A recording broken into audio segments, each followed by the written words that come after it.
الحمد لله الذي خلق كل شيء فقدره تقديرا. الحمد لله الذي خلق فسوى والذي قدر فهدى. الحمد لله الذي ليس كمثله شيء وهو السميع البصير المتعالي عن الشريك والشبيه والنظير. وأشهد أن لا إله إلا الله وحده لا شريك له، وأشهد أن سيدنا ومولانا محمدا عبده ورسوله صلى الله تعالى عليه وعلى آله وأصحابه وبارك وسلم تسليما كثيرا كثيرا. أما بعد، فأعوذ بالله من الشيطان الرجيم. بسم الله الرحمن الرحيم. يا أيها الناس إن وعد الله حق فلا تغرنكم الحياة الدنيا ولا يغرنكم بالله الغرور. وقال تعالى: يا أيها الإنسان ما غرك بربك الكريم الذي خلقك فسواك فعدلك في أي صورة ما شاء ركبك. وقال النبي صلى الله تبارك وتعالى عليه وسلم: من بطأ به عمله لم يسرع به نسبه.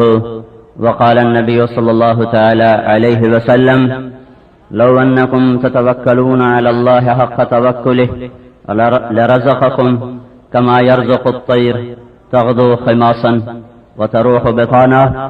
وقال النبي صلى الله تعالى عليه وسلم: إن الله بعثني كافة للناس رحمة فأدوا عني، أو كما قال صلى الله تبارك وتعالى علیہ وسلم.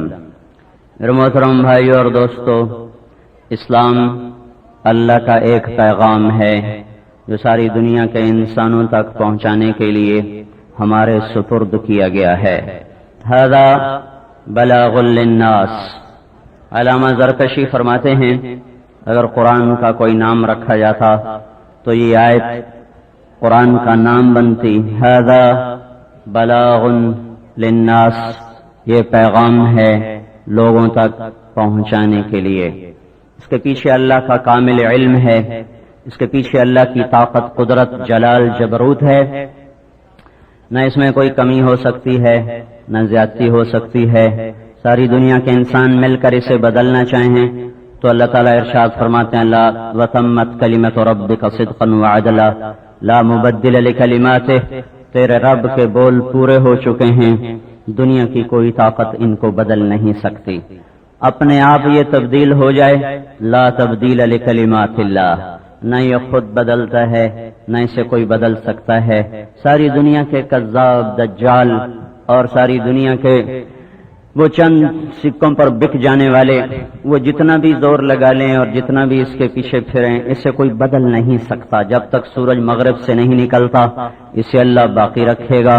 جب وہ مغرب سے نکلے گا اسے خود اوپر اٹھائے گا. اسے کوئی بدل نہیں سکتا، اس میں تحریف نہیں ہو سکتی. یہ کلام اللہ ہے، یہ تنزیل من الرحمن الرحیم ہے، یہ کتاب فصلت آیاتہ ہے، یہ قرآن عربین ہے، یہ بشیرن اور نذیر ہے، لقوم یعلمون ہے. یہ تنزیل ممن خلق الارض والسماوات العلا ہے. یہ قول فصل ہے، وما هو بالهزل ہے. یہ لو انزلنا هذا القرآن على جبل لرأيته خاشعا متصدعا. پہاڑ اس کو سہار نہ سکے، کائنات اس کو تھام نہ سکے، کہیں یہ سما نہ سکے. یہ تو مومن کا دل ہے جس میں اللہ اس کو اتار دیتا ہے. ہاں، ایک حدیث میں آتا ہے اللہ اپنے کلام کو الفاظ میں پابند کیے بغیر لوح محفوظ پر اتارتا تو لوح محفوظ کے ٹکڑے ٹکڑے ہو جاتے. لوح محفوظ کی لمبائی چوڑائی تو اللہ کے سوا کوئی نہیں جانتا. اتنی لمبی چوڑی مخلوق قرآن کی ایک تجلی کے سامنے زیر و زبر ہو جاتی. ذرا سوچو ہمارے نبی پاک صلی اللہ علیہ وسلم کتنا لمبا چوڑا ظرف، کتنا بڑا دل کے اللہ کا کلام براہ راست الف با تا میں قید ہو کے نہیں آتا تھا. اللہ کا کلام اللہ ہی کے کلام کے ساتھ، اللہ کی آواز کے ساتھ وہ دل پر اترتا تھا. اور ہمارے نبی سارا ہی قرآن اپنے دل میں لے کر ہضم کر گئے. لوح محفوظ جسے ہضم نہ کر سکے، سہ نہ سکے، برداشت نہ کر سکے، اسے ہمارا نبی سارا ہی اندر میں لے گیا، سارا ہی برداشت کیا اور اور پھر ساری دنیا کے انسانوں تک اسے امانت کے ساتھ دیانت کے ساتھ پہنچایا ہے، تو یہ الیوم اکملت لکم کا اعلان کرتا ہے اور اتممت علیکم کی بشارت سناتا ہے، ورضیت لکم الاسلام دینا کی مہر لگاتا ہے، ومن یبتغ غیر الاسلام دینا فلن یقبل منہ کہ یہ وعید سناتا ہے کہ اسلام کو چھوڑ کر جو لوگ بھی زندگی گزاریں گے وہ ہلاک ہو جائیں گے، مردود ہو جائیں گے۔ اس پیغام ربانی کو دنیا کے آخری کنارے تک پہنچانا وہ میری آپ کی ذمہ داری ہے۔ هو اجتباکم، اللہ نے ہمیں 4 تمغے عطا فرمائے، ہم چنی ہوئی امت ہیں، اللہ نے ہمیں چنا، ساری کائنات میں سے چھانٹا۔ هو اجتباکم، ہم نے تمہیں چنا ہے، انتخاب کیا ہے، بلا مقابلہ تم منتخب کیے گئے ہو۔ اس امت کا شرابی زانی بھی اللہ نے منتخب کر کے اس امت میں ڈالا ہے، اس امت کی کوٹھے پہ ناچنے والی بھی اللہ نے منتخب کر کے اسے اس امت میں ڈالا ہے۔ اس لیے کسی مسلمان کو، مرد ہو عورت ہو، کتنا ہی گناہ گار ہو، گناہوں میں ڈوبا ہو، اسے حقیر نہ سمجھو، اللہ تعالیٰ کا غضب نازل ہوتا ہے حقیر سمجھنے پر۔ حقارت حرام ہے، اصلاح فرض ہے، ان دونوں میں توازن قائم رکھنا یہ ہماری ذمہ داری ہے۔ جب آدمی کسی کو گری ہوئی نظروں سے دیکھتا ہے، وہ کتنا ہی نیک پاک کیوں نہ ہو، پہلے وہ اللہ کی نظروں سے گر جاتا ہے۔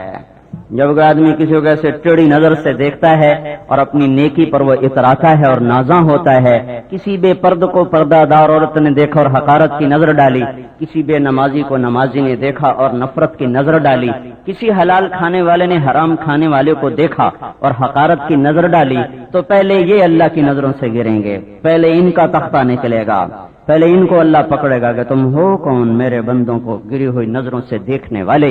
لست علیہم بمسیطر، حساب کتاب تیرے ذمہ ہے کہ تیرے رب کے ذمہ ہے، حساب تو نے لینا ہے کہ تیرے رب نے لینا ہے، تو اپنی امیت کو سنبھال، اپنے عمل کو سنبھال۔ اللہ نے ہمیں چنا، هو اجتباکم، ہم چنے ہوئے ہیں۔ دوسری چیز کیا ہے؟ اللہ تعالیٰ نے ہمیں کنتم خیر امت، کہ تم سب سے بہترین امت ہو۔ تیسری چیز کیا ہے؟ وکذالک جعلناکم امتا وسطا، کذالک جیسے میں نے تمہیں اپنا پاک رسول دیا، کامل اکمل رسول دیا، جیسے میں نے تمہیں قرآن جیسی کتاب دی، جیسے میں نے تمہیں اسلام جیسا مذہب اور دین دیا، جیسے میں نے تمہیں کعبہ جیسا قبلہ دیا، اسی طرح میں نے کیا کیا ہے؟ جعلناکم امتا وسطا، میں نے تمہیں درمیان کی امت بنایا ہے، 2 طرفین، ایک ادھر ایک ادھر، یہ انتہا یہ انتہا، اس کے بیچ میں تم کھڑے ہوئے ہو۔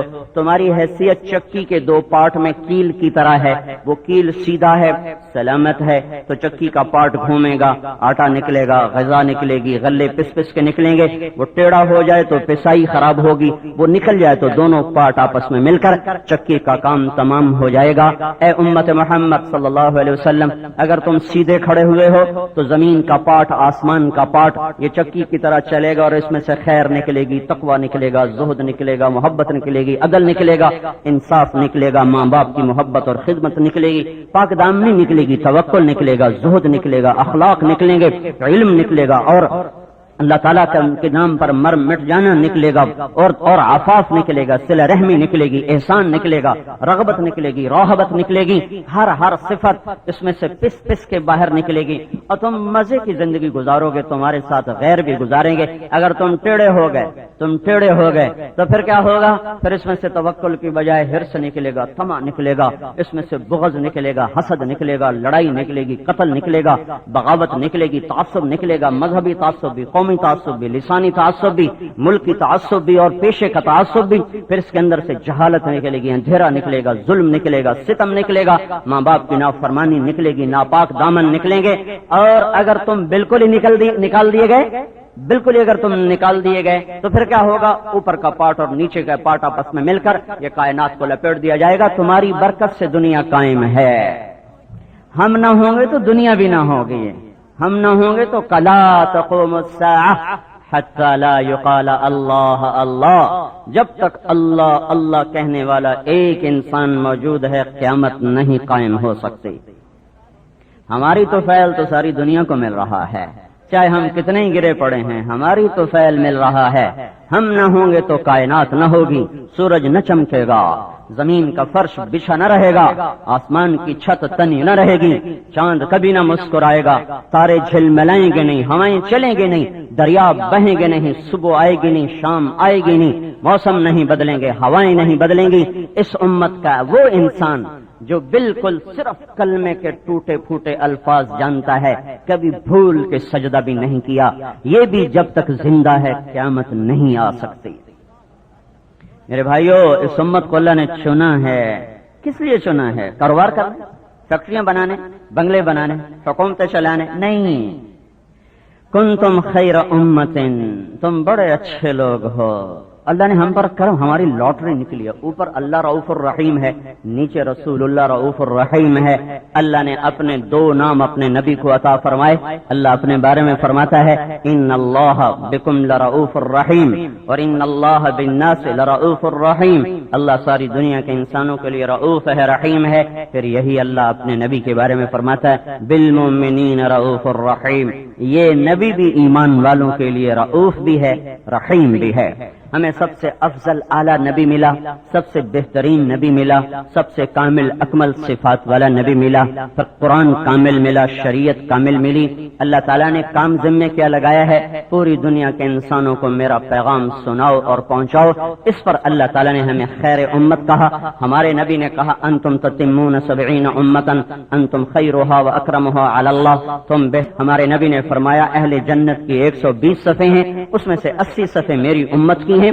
ہمارے نبی صلی اللہ علیہ وسلم نے فرمایا کہ ان الجنت حرمت علی الانبیاء حتی ادخلها وانها لمحرمۃ علی الامم حتی تدخلها امتی.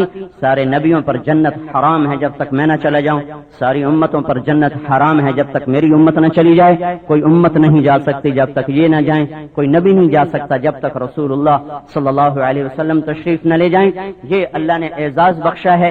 اس امت کو اللہ نے خود بلایا، خود بلانے والے کے ناز اٹھائے ہیں، ان کا اجر بڑھایا، ان کا عمل گھٹایا، عمل تھوڑا کر دیا، اجر زیادہ کر دیا، عمریں کم کر دی، کام کا زمانہ تھوڑا. پہلے لوگوں کی عمر 200 سال، 150 سال، 300 سال. آپ نے کہا میری امت کی عمر 60-70 کے درمیان تھوڑے ہیں جو پار نکلیں گے. تو کام کا زمانہ تھوڑا، اجر بہت زیادہ. ان کے کام کا زمانہ بہت زیادہ اور اجر بہت تھوڑا. ایک آدمی 200 سال کام کر کے وہ نہ پا سکا جو اس امت کا 30 برس کام کر کے پا رہا ہے. ایک آدمی 300 سال کام کر کے وہ نہ پا سکا جو اس امت کا 50 سال محنت کر کے پا چکا ہے، اس سے آگے جا چکا ہے، پہلے جا چکا ہے. ایک اللہ نے اعزاز یہ ہمیں عطا فرمایا، کام کرنے مزدوری کا وقت تھوڑا، صلہ زیادہ، اجر زیادہ. دوسرا ہمیں اللہ نے آخر میں بھیجا تاکہ ہمیں جنت میں جانے کا انتظار تھوڑا رہے. انتظار بھی ایک مشقت ہے. گاڑی ٹائم پر ہو تو کہتے ہیں شکر ہے یار انتظار سے بچ گئے. وہ کہیں جی 2 گھنٹے لیٹ ہے تو منہ لٹک جاتا ہے کہ اب 2 گھنٹے پلیٹ فارم پہ بیٹھنا پڑے گا. تو اللہ نے ہمیں بالکل آخر میں بھیجا تاکہ جنت کا انتظار تھوڑا ہو جائے. تیسرا اللہ نے ہم پر یہ کرم فرمایا کہ ہم سے پہلے ہر امت کا قصہ سنایا کہ نوح علیہ السلام کی قوم نے یہ کیا، قوم عاد نے یہ کیا، ثمود کی قوم نے یہ کیا، اور شعیب کی قوم نے یہ کیا، قوم سبا نے یہ کیا، قوم فرعون نے یہ کیا، بنو اسرائیل نے یہ کیا وہ کیا. سناتا آیا. جب ہماری باری آئی تو اللہ پاک نے پردہ ڈال دیا. ہمارے بعد کوئی ہے ہی نہیں، کسی کو نہیں سنائے گا. ہمارے گناہوں پہ پردے ڈال دیے، نہ یہاں نہ وہاں، نہ یہاں نہ وہاں. قیامت کے دن ہمارے نبی عرض کریں گے یا اللہ میری امت کا حساب میرے حوالے کر تاکہ ان کو شرمندہ نہ ہونا پڑے، میں ہی لے لوں. تو اللہ تعالیٰ فرمائیں گے جب آپ لیں گے تو آپ کے سامنے تو ان کو شرم آئے گا، میں آپ کو بھی نہیں دیتا، خود لوں گا پردہ ڈال کے. اس امت کا حساب وہاں بھی ستاری کے ساتھ ہوگا. تو اللہ نے ہمیں آخر میں بھیج کر جرم پہ پردہ ڈال دیا، چھپا دیا، کسی کو بتایا نہیں ہے. پھر اس کے ساتھ اور نرمی کا معاملہ کر دیا، اجر ایسا بڑھا دیا، ایک نیکی کرو 10 گنا، 10 کو کر دیا 700 گنا. جب ہمارے نبی نے 700 گنا پر بھی کہا یا اللہ زد امتی، یا اللہ 100 گنا بھی تھوڑا ہے اور زیادہ فرما. تو اللہ تعالیٰ نے فرمایا انما یوفی الصابرون اجرهم بغیر حساب، ہم آپ کی امت کے صبر والوں کو بے حساب دیں. اللہ تعالیٰ نے ایک بات میں ہمیں ڈانٹا تو ایسا خوبصورت ڈانٹ ہے سبحان اللہ کہ ہمارے اللہ تعالیٰ نے، ہم اس کے بندے، اس کی مخلوق، ہم مٹی کے نطفے کے، گندگی کے، پیشاب کے، پخانے کے، قربان جائیں اس مالک کے، خالق کے جو بے نیاز ہو کر بھی ہمارے ناز اٹھاتا ہے. ہمیں تنبیہ فرمائی. ایک کام ہم نے وہ کیا جو بنو اسرائیل کر رہے تھے، تو کہنا یوں چاہیے تھا اللہ تعالیٰ کو کہ تم بھی وہی کر رہے ہو جو بنو اسرائیل کر رہے تھے، تو مشابہت ذرا ایسی قوم سے ہو جاتی جن کو اللہ نے کبھی بھی پسند نہ فرمایا۔ جب کسی چیز کو تشبیہ دی جائے اعلیٰ چیز کے ساتھ تو اس کا مقام بلند ہو جاتا ہے، ادنا سے دی جائے تو مقام پست ہو جاتا ہے۔ ہم کہتے ہیں وہ چاند جیسا ہے تو یہ اس کے مقام کو ہم نے بلند کیا، ہم کہیں وہ چوہے جیسا ہے تو ہم نے اس کے مقام کو پست کیا ہے۔ ہم کہتے ہیں وہ تو دریاؤں جیسا ہے، سمندروں جیسا ہے تو اس کی سخاوت کے مقام کو بلند کیا۔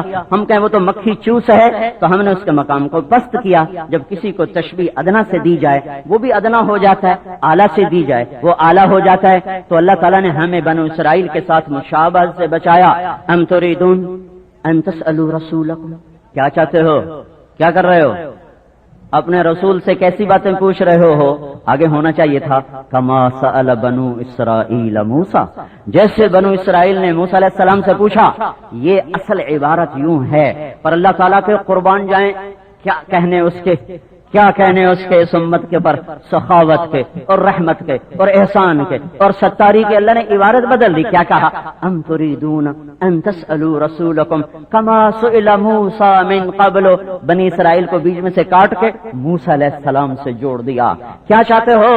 اپنے نبی سے ویسے سوال کرتے ہو جیسے موسیٰ سے کیے گئے، جیسے موسیٰ علیہ السلام سے کیے گئے۔ وہ ہمارے رب نے ہمیں بنی اسرائیل سے مشابہت دینا بھی پسند نہیں فرمایا۔ وہ کیسا مہربان اللہ ہے اس امت پر۔ جب آپ دنیا سے جا رہے ہیں، جبریل نے آ کر عرض کیا کہ ملک الموت دروازے پر ہے، اندر آنے کی اجازت چاہتا ہے۔ آپ کی اجازت کے بغیر اندر نہیں آ سکتا۔ آپ کی اجازت ہوئی، ملک الموت اندر آیا۔ بھائی کیا ہو گیا؟ اندر آئے اور آ کر کہنے لگے یا رسول اللہ تعالیٰ نے جب سے موت کا کام میرے سپرد کیا ہے، یہ پہلا موقع ہے کہ اللہ تعالیٰ نے فرمایا پوچھ کے جانا ہے، بغیر پوچھ کے نہیں جانا، اور یہ پہلا موقع ہے اللہ تعالیٰ نے فرمایا ہے کہ ان سے پوچھنا، آنا چاہیں تو لے آنا، رہنا چاہیں تو چھوڑ کے آ جانا۔ آپ نے فرمایا میں کہوں گا تو میری روح نکالو گے؟ کہا جی نکالوں گا۔ آپ نے جبریل کو دیکھا، تیری کیا رائے ہے؟ جبریل بولے یا رسول اللہ آپ کی ملاقات کا شوق رکھتے ہیں۔ اس پر آپ نے فرمایا اچھا پہلے واپس جاؤ، اللہ سے پوچھ کر آؤ میرے بعد میری امت کے ساتھ کیا کرے گا۔ تو جبریل واپس گئے، ملک الموت کھڑے رہے، جبریل پیغام لائے کہ اللہ تعالیٰ فرما رہے ہیں ہم آپ کی امت کو آپ کے بعد تنہا نہیں چھوڑیں گے، ہم آپ کی امت کو تنہا نہیں چھوڑیں گے۔ اگر یہ بات اس وقت نہ ہوتی تو آج ہم انسان نہ بیٹھے ہوتے، پتہ نہیں کیا کیا جانوروں میں مسخ ہو چکے ہوتے، ہواؤں سے اڑا دیے جاتے، زمین میں دھسا دیے جاتے، پتھروں میں ہمیں پتھروں سے کچل دیے جاتے۔ پر یہ اس محبوب مصطفیٰ صلی اللہ علیہ وسلم کے احسان ہیں، احسانات ہیں کہ جاتے جاتے بھی ہمارے لیے کام کر گئے اور ہمیں اس خوفناک پکڑ سے بچا گئے جو پہلی قومیں ان گناہوں کی وجہ سے پکڑی آتی تھیں جن میں ہم اس وقت مبتلا ہیں اور پوری طرح مبتلا ہیں۔ کون سا کام ہے جس پر اللہ کا عذاب آیا اور آج نہیں ہو رہا؟ ہر وہ کام ہو رہا ہے جس پر اللہ کا عذاب آتا ہے، لیکن اللہ تعالیٰ کا کتنا رحم و کرم ہے کہ وہ اس محبوب کی دعاؤں کے توفیل وہ ہم سے درگزر کر رہا ہے۔ میرے بھائیو، اس امت کو اللہ تعالیٰ نے یہ عزت بخشی کہ یہ امت وسط ہے، یہ امت خیر امت ہے، یہ امت مجتبی امت ہے۔ چوتھا اعزاز اللہ نے بخشا کہ لتکونوا شہداء علی الناس، اللہ نے ہمیں گواہ بنایا، اللہ نے ہمیں شاہد بنایا، اللہ نے ہمیں داعی الی اللہ بنایا۔ ہم ساری دنیا کے انسانوں کو پیغام حق سناتے ہیں، اللہ سے جوڑتے ہیں، مخلوق سے توڑتے ہیں۔ توڑنے سے مراد قطع تعلق نہیں، توڑنے سے مراد ہے دل کا رخ مخلوق سے ہٹا کر خالق کی طرف۔ دعاد و ربی بن عامر کو جنہوں نے کسرا کے دربار میں کہا ان اللہ ابتعثنا، سنو ہمیں ہمارے خلیفہ نے نہیں بھیجا، ہمیں ہمارے اللہ نے بھیجا ہے لنخرج العباد من عبادت العباد الى عبادت رب العباد ومن جور الادیان الى عدل الاسلام ومن ضیق الدنیا الى سعتها فارسلنا بدینه الى خلقه۔ ہمیں ہمارے اللہ نے بھیجا ہے کہ ہم ساری دنیا کے انسانوں کو لوگوں کی بندگی سے نکالیں اور اللہ کا بندہ بنا دیں، اور ساری دنیا کے باطل مذاہب کے ظلم سے نکالیں اور اسلام کے عدل میں داخل کر دیں، اور دنیا کی تنگیوں سے نکالیں اور دنیا کی وسعتوں پر ان کو ڈال دیں۔ یہ پیغام دے کر ہمیں ہمارے اللہ نے بھیجا ہے۔ میرے بھائیو، اس امت کو جو عزت اور اعزاز ملا وہ اللہ کے سفیر ہونے کی وجہ سے ہے۔ میں بھی پاکستان کا شہری ہوں، سفیر پاکستان بھی پاکستان کا شہری ہے، اس کا اعزاز اور اس کی عزت اور اس کی رعایت اور اس کے لیے پروٹوکول اور میں عام شہری ہوں، میرے ساتھ معاملہ اور ہے، سفیر پاکستان کے ساتھ معاملہ اور ہے۔ یہ امت اللہ کی سفیر ہے، اللہ کی طرف سے نمائندہ بن کر آئے ہیں۔ اللہ تعالیٰ نے ان کو اوروں سے نمایاں کر دیا، ممتاز کر دیا، افضل کر دیا، اعلیٰ کر دیا، برتر کر دیا۔ موسیٰ علیہ السلام نے پوچھا یا اللہ میری امت سے بڑھ کر کوئی امت ہے؟ تو نے بادلوں کا سایہ کیا، تو نے من و سلوہ کھلایا، تو اللہ تعالیٰ نے فرمایا موسیٰ میرے محبوب صلی اللہ علیہ وسلم کی امت کو ساری امتوں پر وہ فضیلت حاصل ہے جو مجھے اپنی مخلوقات پر حاصل ہے۔ موسیٰ علیہ السلام کہنے کہ وہ امت مجھے دے دے گا، نہیں آپ کو نہیں، وہ میرے حبیب کی امت ہے، وہ میرے محبوب کی امت ہے۔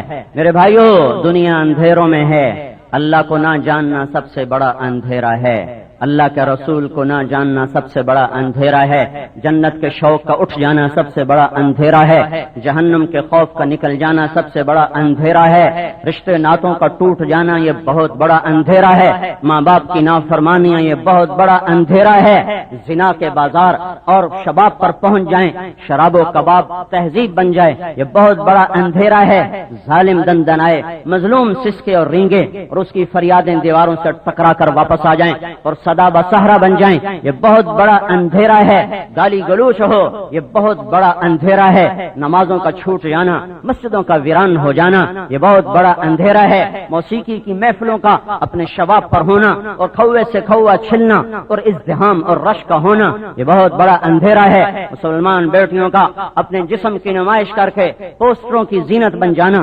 اشتہاروں کی زینت بن جانا یہ بہت بڑا اندھیرا ہے۔ کیا ظلم و ستم ہے کہ فریج بھی بیچنا ہو تو عورت ننگی کی جا رہی ہے، اور ٹیلی فون بیچنا ہو تو عورت ننگی کی جا رہی ہے، چاکلیٹ بیچنا ہو تو عورت کو ننگا کیا جا رہا، اور ڈبر روٹی کو بیچنا ہو تو عورت کو ننگا کیا جا رہا، واشنگ مشین کو بیچنا ہو تو عورت کو ننگا کیا جا رہا، کپڑوں کو بیچنا ہو تو عورت کو ننگا کیا جا رہا۔ یہ اندھیرے ہیں، اندھیرے ہیں، اندھیرے ہیں، یہ وہ اندھیرے ہیں او کظلمات فی بحر لجی یغشاہ موج من فوقه موج من فوقه سحاب ظلمات بعضها فوق بعض اذا اخرج يده لم يكد يراها۔ یہ وہ اندھیرے ہیں جو تہ در تہ ہیں، جو پے در پے ہیں، جو پے ہم ہیں، جو مسلسل ہیں، جو اوپر نیچے ہیں، ہاتھ کو ہاتھ سجائی نہیں دیتا۔ ان اندھیروں کو دور کرنے کا کہ میرے بھائیوں حکومتوں کے پاس علاج نہیں، ان اندھیروں کو دور کرنے کا سائنسدانوں کے پاس علاج نہیں، ان اندھیروں کو دور کرنے کا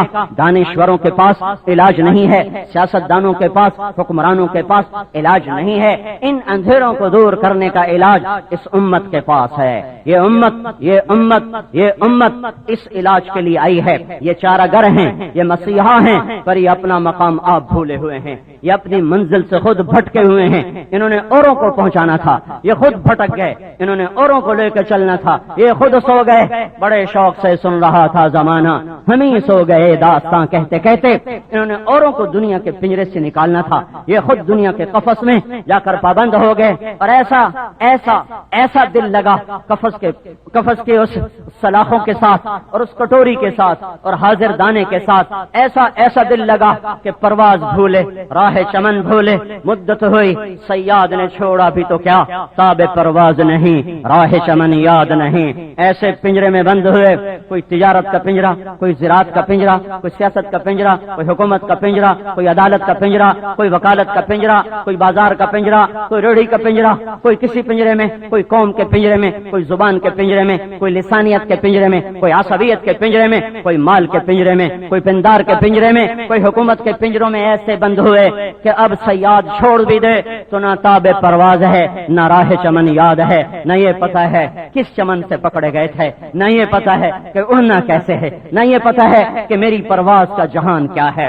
وہ فریب خوردہ شاہی جو پلا ہو کر گسوں میں، اسے کیا خبر کہ کیا ہے رہو رسم شاہ بازی۔ میرے بھائیو بڑا ہی اندھیر ہوا اور بڑا ہی حادثہ ہوا، بہت بڑا حادثہ ہوا، میرے رب کی قسم اتنا بڑا حادثہ ہے کہ اس کی تلافی کی بھی کوئی شکل نہیں، کہ یہ امت اپنا منصب بھول گئی، اپنا کام بھول گئی، اندھیروں میں چراغ جلانا بھول گئے، بھٹکے ہوں کو راہ دکھانا بھول گئے، رشتے ناسوروں پہ مرہم رکھنا بھول گئے۔ یہ خود نمکدان لے کے آ گئے، یہ خود آہن و خنجر لے کے آ گئے، یہ خود تیر و تفنگ لے کے آ گئے، یہ خود دنیا کے شیدائی بن کر آ گئے، یہ خود دنیا پر بک گئے، مر گئے، مٹ گئے، فروخت ہو گئے۔ نہ انہیں کربلا یاد رہے، نہ حسین کا سر نیزے پہ لٹکا یاد رہا، نہ انہیں بدر یاد رہا، نہ احد یاد رہا، نہ انہیں خندق یاد رہا، نہ اپنے محبوب کے پیٹ پہ بندھے ہوئے پتھر یاد رہے، نہ 3 دن کے فاقے یاد رہے، نہ 4 دن کی بھوک یاد رہی، نہ فاطمہ کے چہرے کا رنگ کا زرد ہونا یاد رہا، نہ حسن حسین کا بھوک سے بل بلانا یاد رہا۔ آپ آ رہے ہیں، ہائے میرے بچے کیوں رو رہے ہیں؟ ماں فاطمہ کہہ رہی یا رسول اللہ بھوک ہے، روٹی کوئی نہیں ہے۔ یہ اس لیے رو رہے ہیں علی کے خلاف کوئی کیس عدالت میں قائم نہیں کیا گیا۔ علی میرے شہزادوں کو کیوں تنگ کرتے ہو؟ انہیں روٹی کیوں نہیں کھلاتے ہو؟ کیونکہ علی خود بھی بھوک میں ہے، رسول اللہ بھوک میں ہے، فاطمہ بھوک میں ہے، حسن بھوک میں ہے، حسین بھوک میں ہے، زینب بھوک میں ہے، سورے بھوکے ہیں۔ وہ ہاتھ اٹھاتے تو میرا ہائے ہائے ہائے کیا سناؤں، کیا بتاؤں۔ حضرت فاطمہ بیمار ہوئی، ان کا حال پوچھنے گئے۔ عمران بن حسین ایک صحابی ساتھ ہیں، دستک دی، بیٹی اندر آ جاؤ، میرے ساتھ عمران بھی ہے۔ حضرت فاطمہ نے عرض کی یا رسول اللہ میرے گھر میں اتنی بھی چادر نہیں ہے کہ اپنے وجود کو چھپا کر عمران سے پردہ کر سکوں۔ اور یہ تو ممبر پہ قالین بچھے پڑے ہیں، آپ نے اپنی چادر اندر کی، کہا بیٹی میری چادر سے پردہ کرو، باپ کی چادر سے پردہ کیا، اندر آئے، حال پوچھا، سینے سے لگ کے رونے لگی یا رسول اللہ بھوک تھی، روٹی نہ ملی، بیماری ہے، دوا کوئی نہیں، پتھر طائف کے کھا کے نہ رونے والا، تیروں کو دیکھ کے مسکرانے والا۔ فاطمہ کے آنسوں نے پگھلا دیا، گھلا دیا اور رلا دیا، اور آپ بھی یوں سینے سے لگا کر رونے لگے۔ مقدس ایسا کوئی باپ دکھاؤ، ایسی کوئی بیٹی دکھاؤ، ایسے کوئی بیٹے دکھاؤ جن کو دودھ پیتے اللہ کا نبی کہے حسن حسین جنت کے نوجوانوں کے سردار ہیں۔ ایسا کوئی شاہ سوار دکھاؤ جن کو نبی کی کمر کی سواری نصیب ہوئی ہو۔ میرے نبی ہاتھ ٹیک کر، پاؤں ٹیک کر، گھٹنے ہاتھ ٹیک کر، یوں پشت لمبی کر کے کھڑے ہوئے، آ جاؤ آ جاؤ، اور دونوں بھاگ کے آ رہے ہیں، آگے بیٹھے پیچھے بیٹھے، اور میرا آپ کا نبی 2 جہان کا سردار پورے کمرے میں چکر لگا رہا ہے، بچوں کو کھلا رہا ہے۔ یہ وہ شاہ سوار ہیں جن کو نبی کی پشت پہ سواری ملی، یہ وہ شاہ سوار ہیں جنہوں نے سجدوں میں ایک اوپر چڑھا، ایک نیچے گھسا، ایک نیچے گھسا، دوسرا اوپر چڑھا، صحابہ روکنے کو بڑھے تو آپ نے سجدے ہی میں، نماز ہی میں ہاتھ کے اشارے سے روک دیا، انہیں مت کچھ کہو، کرنے دو جو یہ کرتے ہیں۔ یہ وہ شہزادے ہیں جنہیں نبی کے کندھوں کی سواری ملی، ایک کو ادھر بٹھایا، ایک کو ادھر بٹھایا۔ آج تک اتنی جرت نہیں ہوئی کہ میں اپنے بیٹوں کو کندھے پہ بٹھا کر ڈیرے میں آ جاؤں۔